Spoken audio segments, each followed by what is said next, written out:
দর্শক মন্ডলী, আমরা সেই গ্রাম বাংলার ঐতিহ্যবাহী এখনো কিন্তু সেই ঐতিহ্যটা এখনো কিন্তু আমরা ধরে রেখেছি। আমাদের গ্রাম বাংলায় যদি কেউ একটি ঘর কিংবা খেরের পালা দিয়ে থাকে, আমরা কিন্তু সবাই দলে দলে সেইখানে কিন্তু যে আমরা তাদের অবশ্যই সহযোগিতা করি।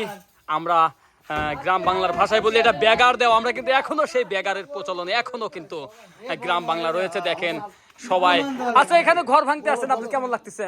খুবই ভালো লাগতেছে। তাই নাকি? সেই ভালো এনজয় লাগতেছে। হ্যাঁ, এটা হচ্ছে গ্রাম বাংলার ঐতিহ্য। অবশ্যই আব্দুল গাফফার সাহেব, এখানে আপনি ঘর ভাঙতে আসছেন, কেমন লাগতেছে?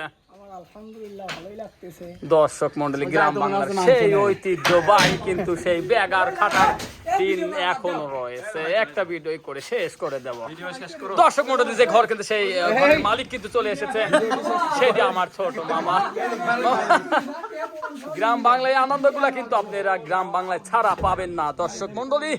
সেই জন্য ভিডিওগুলো পেতে হলে আপনারা ভিডিওর সাথে থাকবেন, বেশি বেশি লাইক কমেন্ট শেয়ার করবেন। সেই গ্রাম বাংলার ঐতিহ্য, এই যে ঘরটি কিন্তু খোলার কাজ প্রায় শেষের দিকে দর্শক মন্ডলী।